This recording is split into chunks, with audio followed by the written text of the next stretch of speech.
as a young girl, living with parents that were really poor, even how to get, if you're going to be fed or not, you can't really control it because it's depending if your parents can afford the meal. I could have loved to go to maybe better schools, but it's what your parents can afford. At a young age, which made me a little bit mature, I learned not to really focus on those things. What I knew I could focus on is if they sent me to school, I can really study hard to get a good grade. Those are the things I can control. I could decide that I want to look for like-minded people that I can hang out with. Those are the things I can control. So I really focused on them. But trying to blame it on my parents or blame it on the government, I literally have no control about the parents I was given. You don't choose your parents. You just find out that they are your parents, Or your government. I didn't have a chance to choose my parents or to choose my government or to choose the location which I would grow up. I was born into that family, and that's where we are. Welcome to the Happy You're Here podcast. In this show, we talk about tools, techniques, and ideas to help us live more fulfilling lives. In this episode, we have Jane Egerton-Idehen. We literally just talked about how to pronounce that, and I feel like I still just butchered it. But she is a very successful woman, currently in Nigeria. Is that correct? Yes, I am. And you recently, this year, wrote a book called Be Fearless, and we're going to talk about that. And you also do a lot with women's empowerment, helping women get into the STEM field specifically and how they can achieve more and have success in that field and in their careers in general, which I think is huge, because no matter what country you're in, there's a huge disproportionate favoring towards men in those fields specifically. And I think it's important to have, everyone agrees that it's important to have a diversity of cultures and gender and all of those things in fields so that we can have all of those ideas to the table and all those sensibilities at the table. So thank you for coming on the show, and why don't you introduce yourself in your own words to the audience? Thank you so much, Craig, but you did a good job. I know the name isn't so easy.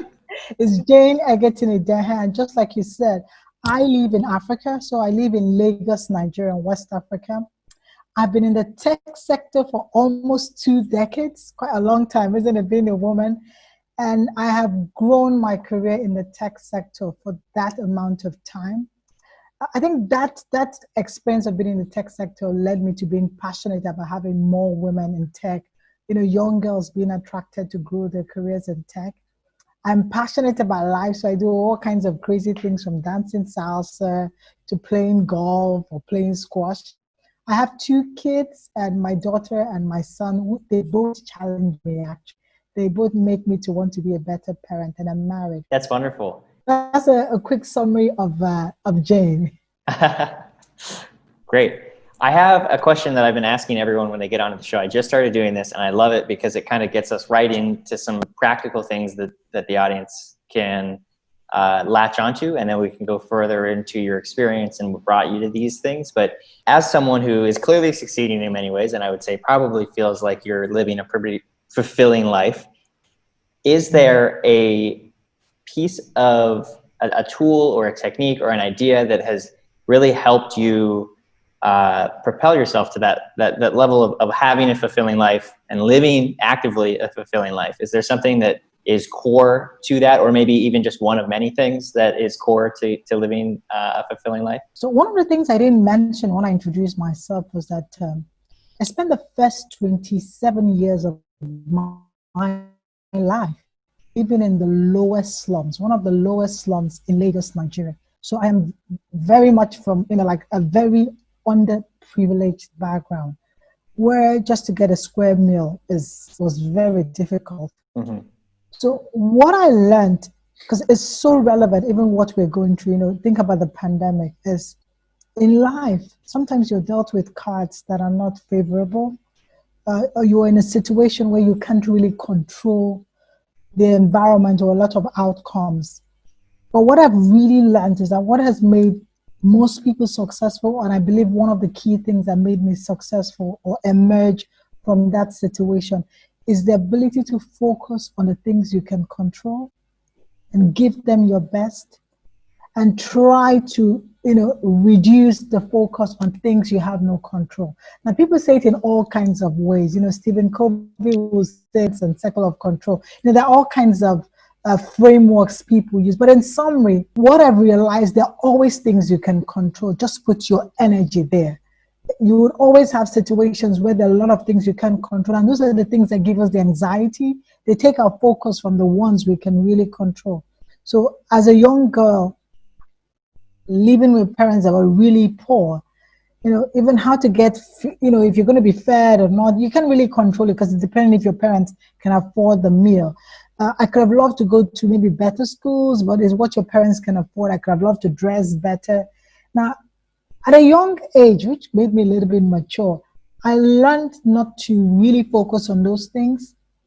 What I knew I could focus on is if they sent me to school, I can really study hard to get a good grade. Those are the things I can control. I could decide that I want to look for like-minded people that I can hang out with. Those are the things I can control. So I really focused on them. But trying to blame it on my parents or blame it on the government, I literally have no control about the parents I was, I was given. You don't choose your parents. You just find out that they are your parents, Or your government. I didn't have a chance to choose my parents or to choose my government or to choose the location which I would grow up. I was born into that family, and that's where we are. So I use that framework a lot, even now as an adult, even now that, people say you're successful, there'll still be situations where you have a lot of options and you really have to decide to focus on the ones you can control and start to work on those ones and try to worry, less about the things you can't control. Because I have realized also as you tend to grow, evolve, be bigger, be successful, you tend to have a larger circle of control or things you can influence. Sorry. The things you can influence. So earlier on, I couldn't influence a lot of things because I couldn't afford a lot of things. Now, there's some things so easy for me. You just have to tell me this and this and this is, I can use my access and get them. I can use my acquired wealth and get them, So I can do more. I can help more people. Initially, I couldn't help a lot of people that I really felt passionate about, but now I can. So yes, that's a quick way of saying that. That is so great. I like that you mentioned that your sphere of influence expands too. I think it can be very defeating sometimes to look around and say, if you're in a situation, any situation really, where you feel like, you don't have control over as much as you'd like to in your life, and you look around and, well, it might seem kind of defeating to say, well, I can only control this one thing. I can only control how I perform or how I put effort into in school, for example, right? Yeah. But if you do that and you actually show up and put your energy there, wherever you can control, I've seen this in so many different, stories from people all over the world that we talk to on the show. And it's funny because you say that and it's like everybody always kind of gets around to that idea in one way or another. Like you said, there's a million different ways people conceptualize that. And that was a big thing for me too when I was coming out of addiction. It was like, what are the things that I can control? I can't get rid of my debt with the snap of a finger. I can't fix all the relationships. I can't even, control the way that someone is going to react to an apology. All I can do is very true apology and actually sincerely mean it and try to change on my side. But as you do that, and as you show up and show up and show up for the things you can control and try to not spend your energy on things you can't, then the things you can control start to expand. Yeah. That circle grows. It gets bigger and bigger. It's just the reason, I don't know to call it a principle, but it's something that is, you can literally apply it anywhere. I used to have there's a time in my workplace, one of the ways I applied it, I was really having a huge challenge. I had one of those horrible bosses, and I spent a lot of time literally complaining about my boss, wishing I got a better boss, and I thought other people got a better boss, and I didn't, I think it was a mentor friend of mine that reminded me, okay, you can't control your boss right now, because you either have to leave the company or, look for another job. But what you could control is how you react to the boss. It was tough initially because, most times you're like holding yourself in terms of, how you want to react. But I learned to manage my emotions and choose how I react, even when I'm giving negative feedback or when I felt I wasn't treated right by my boss. And what I noticed that as I did that, you can say the bigger person, but became more confident in managing that relationship. And the funny thing is at the end, that boss of mine was one of the key people that helped me. When I was being hunted for a bigger job, he was one of the people that gave a good reference and said she's very good. I respect her. I was shocked. Yeah. I was really shocked. So it does. Sometimes those difficult people, especially, can be, if you can learn to relate to them in a way that is not reactive, they don't have a lot of, especially if they're just a difficult person, they do not have a lot of people that relate to them in that way. They do not have a lot of people that Exactly.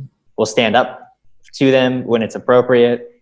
And so then they end up, I've experienced that with like instructors when I was back in college, like that were, the tough instructors that everyone just complained about. And I was like, well, I'm just going to show up and I'm going to try harder because this person requires, a higher standard. So, and those people always end up earning their respect. And they're people that a recommendation from someone like that means a lot more because they don't just like give those out to everybody. They don't give that out easily. So people really take it seriously when it's coming from them. They'll be like, I don't know what you did, but he really spoke highly of you. That's awesome. So the title of your book is Be Fearless. And I read the description of it and stuff, and a lot of it I'm sure is, and I haven't read it yet. I did bookmark it to download it. But a lot of it seems autobiographical, but also kind of helping serve as kind of guideposts to help, especially young women. And young men too. Yeah. Well, and I think that's the thing, a lot of people hear I help women do this, or I might say I help men do this. And it's like, it's not to exclude men, but it's like, specifically in your experiences. And I think this would be true for a lot of women.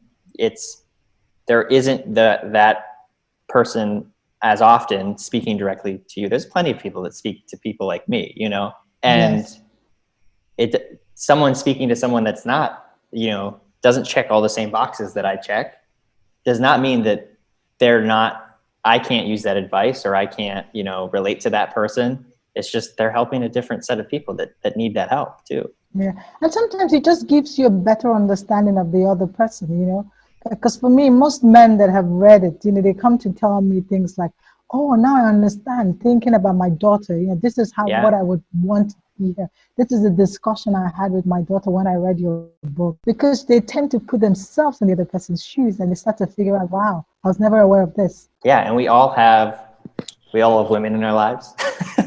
We all have men in our lives. We all have people that are different, a different gender, a different race, different nationality, a different, sexual preference. Like there's all kinds of things that we seem to build divides on.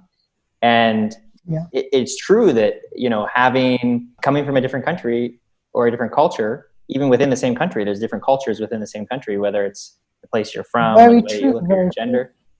Those things do affect the way that you interact with the world around you. So it is important to have people that look like you and experience the world like you, that can say, hey, you can do this too. You're right, because when you have that, it's almost like, because that's one of the things I missed growing up. You want to see that representation that challenges you to tell yourself, oh, I want to be like her, or I want to even be more than her, something you could aspire to. And I really wanted to tell that story because most times the stories are told, but not from our perspective. And I wanted to tell it from the voice of an African woman living in Africa, but yet growing a career. And I wanted people to be able to relate with it. And initially when I wrote the book, I was just, because like you said, a lot of things are my personal experience, and I was sharing a lot of that, being a woman in this tech sector for about 2 decades. And I initially wrote the book hoping, oh, it will be good for young women. And I was shocked. A lot of men are reading it. I wrote the book thinking, oh, it will be relevant to my region, like West Africa. But now I have, thanks to podcasts, when they read that book, they can relate to something in it. Because even though we are diverse, in so many ways we are similar. In so many ways we are going through a challenge, that once we can see people that have passed through challenges and managed it, we tend to look for them for tools or resources or techniques we can apply to our own selves and be better. So I think one of the biggest things I've been proud of is the feedback I've gotten from the book. When I read the comments and the emails and the DMs, those ones are priceless. To see that I'm really impacting people, that is really priceless. Yeah, absolutely. I think you made a really good point there, that even though, we're like worlds apart here, me and you, and we still immediately connected on some of these like same ideas. And I feel like that has been my experience. And I think the internet has been amazing in allowing us to do that across borders. Like I interviewed someone from Israel this morning, then someone from the Netherlands, and then now, great. and so it's like, and I've traveled and met people. Africa. One of my best friends is from Egypt. Like it's incredible, like that we all over the globe are dealing with a lot of the same. And when you boil it way down, you get rid of like the specifics of it sometimes. Like we're still struggling with the same, like, fear and stress, anxieties, depression, anger. How do we deal with these emotions? They're all human emotions, and that takes up such a big part of all of our lives. And then all of the specifics kind of come out of how we choose to deal with that based on our culture. And what's cool about the internet is it started to blend a lot of these, and the best ideas. Environment, upbringing, experience. Yeah, absolutely. So tell me about your organization that is for women in tech. Women in career. Women in career? Yeah. So tell me about that. Yes. Okay, so Women in Career is an organization I started, but it wasn't really deliberate. So I'll tell you the story how I started it. Yeah. And that's why the name sounds so techy, Women and Career. Doesn't it sound techy? Mm-hmm. So I was literally at the phase where I was mentoring a lot of people, and I had a lot of young women come to me in my organization. I was working for a big multinational. And people wanted to know, how do you do it? How are you able to career ladder? And how did you cope and manage your family, the travel? I had a lot of young women coming to me. And after a while, I think I had a select group I was really mentoring within the organization informally. And after a while, it was a bit difficult to manage that with my very hectic travel schedule and my lifestyle, my family. So I decided to put them in a group, and I told them, you know what I'll do? I'll show you how I do it, so that you see what I do, and you can also pick up some of those habits.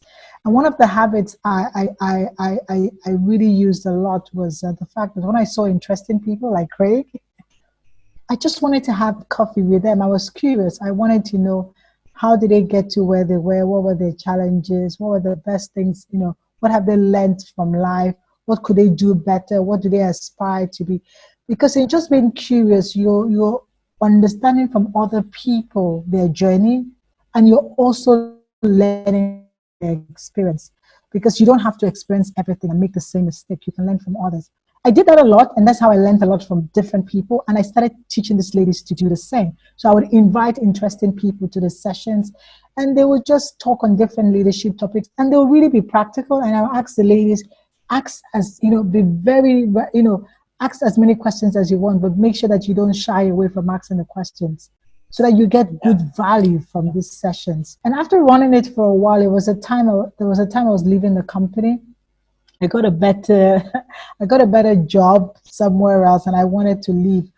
But by that time, these sessions had grown so big. So I used to have sessions. We'll have about over 300 people dialed into these video sessions from different parts of the world, because it was a multinational. People were dialing from Sweden and Dubai and Kenya and Malaysians. And it was huge. They were dialing from boardrooms. They're all clustered together in a boardroom. So I wanted to leave, and I didn't know what to do with it. So I decided to hand it over to HR. But I used to get these ladies tell me, no, we really want to have this session. And I tried my best. I'm going on a long leave. I won't be around for a while. After a while, I had to come clean and tell them I'm leaving the company, and I'm sorry I can't continue. But I've told the HR, and I'm hoping they can look for a good framework to run it. And most of them came back with the feedback, no, we want you to run it. Wherever you do, we will show up. Take it to social media, whatever, external.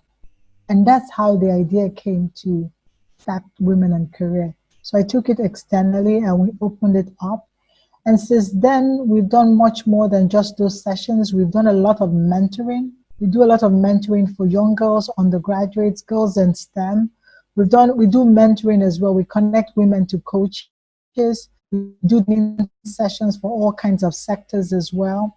We support some young girls in different kinds of ways, and we make sure we give them information that's relevant to helping them grow their careers, and pair them up with people that will also assist them. It's been really fulfilling doing it. Initially I thought it would be overwhelming because I was like, I already have a 9 to 5 job. I don't want another job. But I found fulfillment doing it because when I see the feedback from those women, and most of them have been clueless for a long time. They wanted to grow their careers or they were thinking of starting one, but they have been challenged by either the environment or culture or just the mental, just being overwhelmed by that aspect of how do I start and where do I start from. So knowing that they can find support with us they've really appreciated it. And I love that. I love just seeing the smiles on their faces. So being able to give back is such a pillar of fulfillment. It's like there's a book, and I'm losing the author in my brain right now, which I hate doing, but it's The Power of Meaning, and it establishes, the author, she establishes 3 pillars of meaning, and one of those pillars is being able to give back and basically serve others in some way. And you hear that time and time again is, once people kind of get to a place where you're more than just surviving, then it's like, okay, well, how do I help others do the same thing? And that can be such a huge source of fulfillment in people's lives. I think it's interesting too that you mentioned that you were kind of so busy and you were like questioning whether or not, that's something you wanted to commit time to. I could do it. Yeah. How do you manage you clearly are doing so many different things at once. You're with the book and with that, and with obviously your work is probably very intensive. Do you have any kind of techniques that you use to be able to juggle all of those things effectively? Do you feel like you juggle those things effectively? I don't know about effectively. Okay, I try. I can tell people like that's the best you can the do. illusion of a balance. Yeah, the illusion of people actually. How do you get? How do you achieve work-life balance? I'm like, that balance might be an illusion, but what has really worked for me is to prioritize. So I'm a big goal setter. So I love setting goals. So I'll put those, those different roles. I would like to set goals because it gives me something to look forward to or something to try to aspire, work towards. But one of the big things that really helped me in maneuvering all those various roles or function is just prioritization. I decide what is priority and I try to keep my eyes on the ball. Because I think if you made it priority, it means that you can pay attention to it. It doesn't mean that it wouldn't slip. It doesn't mean that sometimes I don't miss the mark. But because it is priority, I would always go back to it. So I give an example in my book as well. So I have defined, my spirituality, my career, my family life as priority. It means that I'm willing to trade some other things to keep those ones in the places I want to see them, to keep them aligned in the goals we've set. I'm willing to trade some other things off just to make sure those remain priority.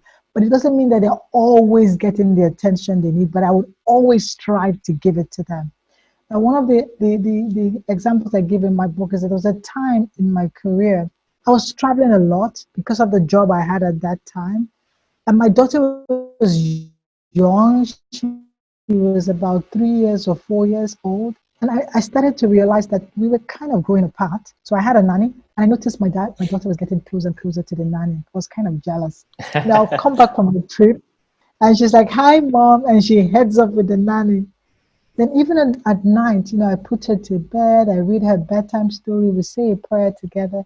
Then I go to my room, and I would notice after about 30 minutes, she starts running down the hallway to the end of the apartment, to the nanny's room. And her room was more comfortable. My room was next to hers, but she still chooses to go to the nanny. So it became a big issue for me because that's the priority. Family for me was priority. Right. But I couldn't figure it out. But because it was priority, I was looking for answers. And I was having a conversation with a senior, more like a senior colleague. She is a lady, but she was quite senior. And I was, explaining the challenges. And at that point, I'd made up my mind to lay off the nanny. I thought that was a solution, that I need to get a new nanny. But when I had that conversation with the lady, she laughed and she's like, no, that you just keep laying off nannies. trying to change the nanny wouldn't solve the problem. Why don't you focus on building the relationship with your daughter? Give it everything you've got, just the way you treat a business deal or client. And that's what I did. I started looking for ways to reconnect. Should I make her hair? Even though when I come back from work, I'm tired. Do you want to play? I play with her. I take her to the movies on weekends because weekends I like to like catch a nap, rest, or do something more fun. But I was spending time with her. I would show up to the movies with her. I would take her for the ballet class, even though halfway during the ballet I'm like sleeping, but I just wanted to make sure she understood that she was important. And I think the biggest acknowledgement I got for that, focus on doing that was, I think about 9 months later, there was a night I was just lying on my bed. Normally I put her to bed. And she woke up, and I suspect she had a nightmare. She quickly ran to my room and just slid into the blanket, and she clung to me. That was priceless. I couldn't have asked for more. Because I kept telling myself she chose me. Because normally she would have gone to the nanny, Hmm. but she chose me. So yeah, so priority, you just have to pay attention to the things that are important and start to decide, if you think they're sleeping, you start to decide how you can walk it back to where it should be. That's what has helped me. That's great. That's a nice story too, to illustrate that in a concrete way. Priorities thing is huge for anyone at any level of their career, whether you're like at McDonald's flipping burgers and you're tired when you come home and Um, need to have prioritize like taking, giving your child attention versus playing video games or whatever. Like, I don't know, there's so many different examples. People live such diverse lives, but I think that's one of those things again that, we all have the possibility of doing more things than we can possibly actually give all of our attention to. So it's important to decide what are those things in your life that are kind of the pillars of your own Very true. meaning in life. Very true, Craig. Did you come up with those? Was that easy for you to identify those pillars, those priorities, or was that something that you had to consciously sit down and say, like, what is important in my life? Oh, I actually had to really think through it, and I think as you evolve, you start to, it gets clearer. I remember there was a time for like a whole year, I kept asking myself, what's my purpose? I want to know what the Yeah. purpose is. Why am I on this planet? What do I have to achieve? But I started with making personal mission statements. When you have to go to college, they ask you to make a personal mission statement. And basically, you're looking for what is core to you, what is important, what are those parts in your life that are really important. And when I define what they are, they also evolve. Like when I was single, I had some core. Now they're not as priority, like some relationships are not as important. That when I wasn't married, it was the relationship with my close spouse that was more, those are the relationships I really invested in. Now I invest in my family, my husband and my kids. So I think as you grow and evolve, those would change slightly, but some of the core will still remain the same. And that's how I figured it. So it was from making personal mission statements to making vision statement and mission statement. And I started to narrow it down to, these are the things that are really important to me. So like I said, I'm a big goal setter, and I will set goals on everything, on my finances, my social life. I will literally set goals on personal leadership, on my career, But what was beginning to happen as I got older was I was discovering that some of them are the really important ones to me, and I could ignore a lot of the others. Not that I wouldn't set goals on them, but some were really key. Because once I missed them, I was really affected. I would feel that's when bigger anxiety creeps in. And most times I probably wouldn't even feel fulfilled. You can imagine if you feel like you could have done more for your family and you're not pulling your weight. You tend to see that, you know, mentally that starts becoming an issue. Guilt starts to creep in. You probably have to start to feel inefficient. You start to realize that it's a big thing for you. So if it's a big thing for you, then you should focus on it. You should give it some attention. So, and I think that's how I realized that, oh, these three are the really important ones to me. Because to somebody else, maybe career is not a big thing to them. And Yeah, it's good to own it, own it, because everyone is different. For me, it is, I wouldn't take it out of my list sure. because I find fulfillment as a woman growing a career. But maybe to some other women, that's not a big thing for them. I think that's important to So mention. that's why you really have to, I believe a lot in personal leadership. You need to spend time with yourself to Right. understand what is important to you as a person. I think that was an important note that, like a lot of the people we talked to on this show, and I feel like people probably see in the media and everything are very career driven, because that's kind of just how you end up getting out there a lot of times in one way or another, because you have some kind of success in some career aspect, whether it's as a writer or in your actual, like in business, or artists and stuff are kind of the things that we always like see in front of us. And I know people personally that have come to me for advice that are not interested in a career at all. And that's hard for me to understand. Yeah. It took me a long time to not give them the advice of like, you have to find something to make your career and make like your passion, but being like, it's okay if you just have a job that sustains you, and then you can focus on your family and your spirituality and your reading or whatever it is that you care about, that doesn't have to be a career. Yeah. For people like us, it's like, I think a pretty big part of our lives, but it's also, to me, it's fun. Like building a career, building businesses, that's fun to work. I find it fun too, because I love the challenge. I love being Yeah. challenged in that environment and working towards those challenges and trying to supersede them and achieve big audacious goals. So like you said, everyone is different. So just find out more about yourself. What really gives you fulfillment? Okay, one last question before we tie things up. You mentioned that you set goals for like everything, and I'm a similar thing. I like to write things down so I can see, am I going in the right direction? Did I do everything I could do to reach that specific goal? But also, I have a lot of experience with not reaching goals because I set so many of them. It's kind of unrealistic to reach them all the time. How do you deal with that? How do you, if you're someone that's so attached to or uses goals to motivate you so much, what is your process for kind of, how do you deal with not reaching a goal? And then how do you reassess and decide whether that goal just needs changed or dropped, or what to do when something doesn't necessarily work out in the time frame that you were aiming for? The good thing about setting goals is that because I document mine, so I can check my goals all the way back until I was a student. I write them at the back of my diary, then I evolved to writing them in journals. And then there was a time I put them in Excel sheets. But yeah, just like you said, initially I was really hard on myself because, I was really so focused, driven by the goals that, I wanted to achieve them to the letter at the time set. And those things would actually make me anxious.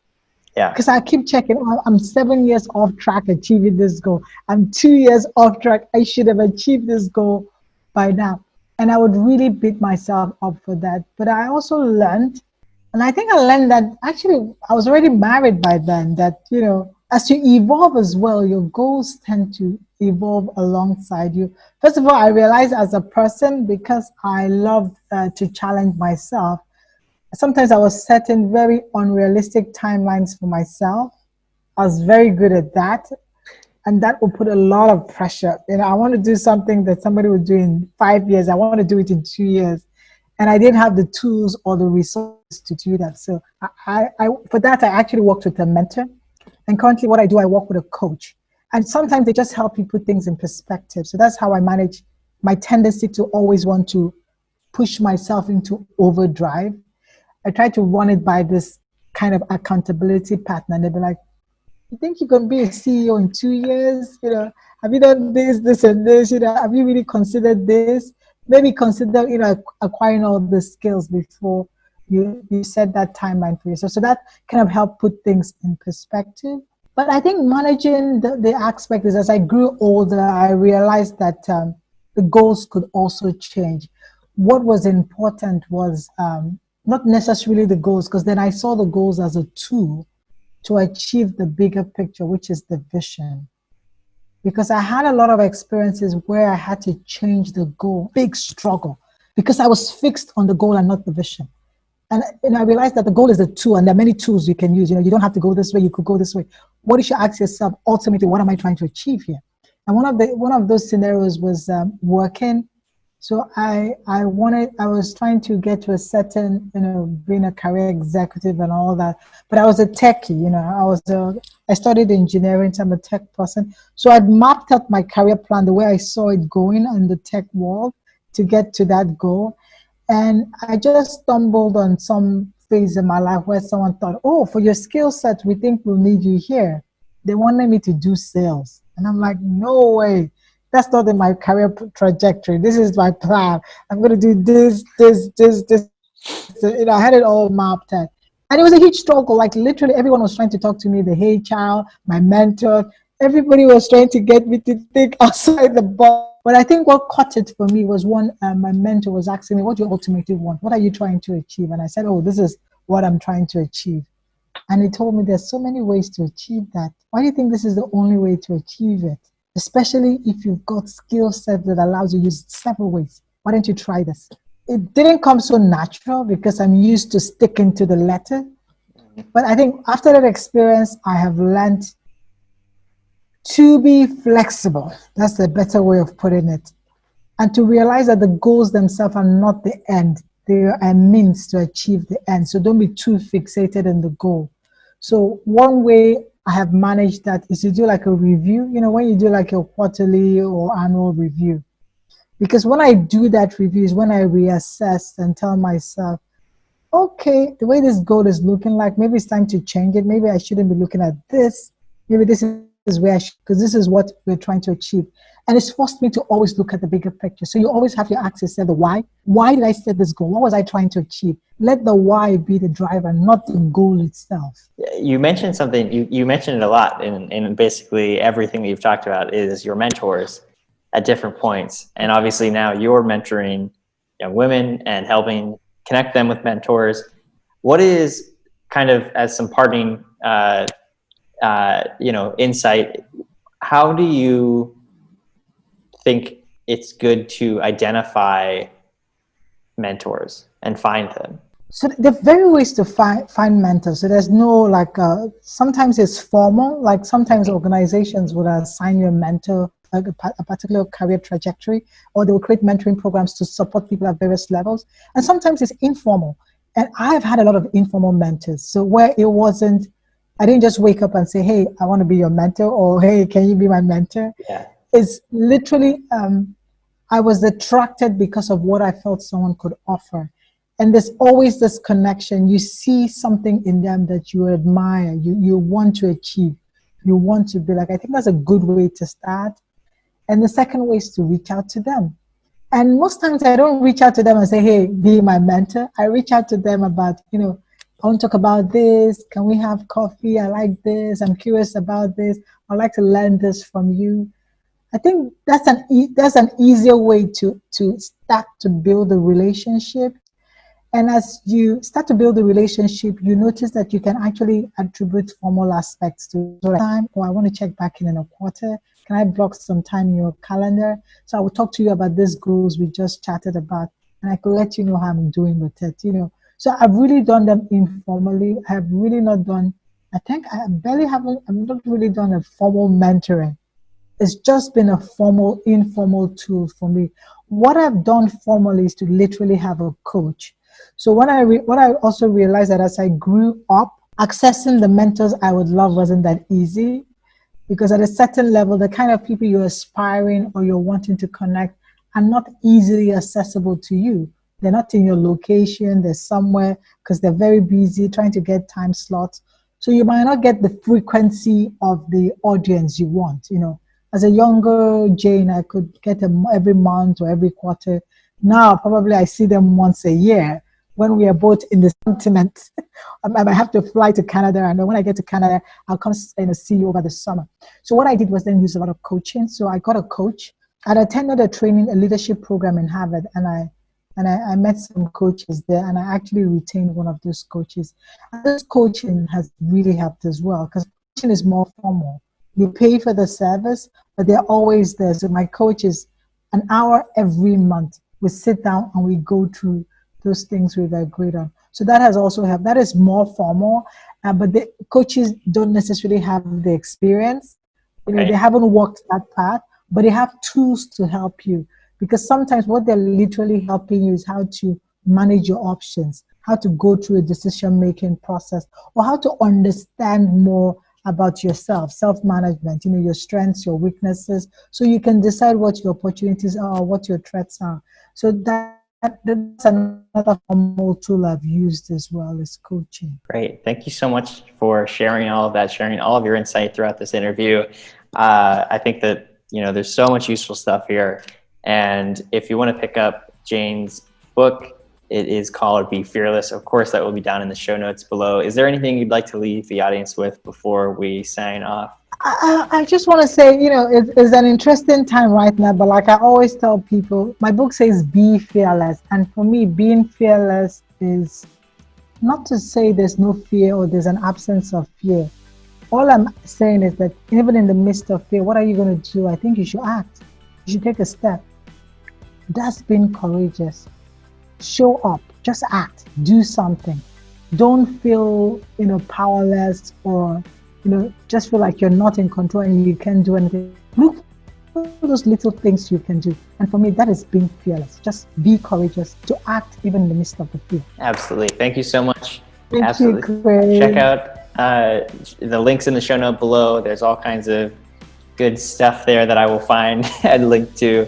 And thank you so much for your time and your wisdom and sharing that with us today. Thank you for your amazing work, Craig. Thank you for having me.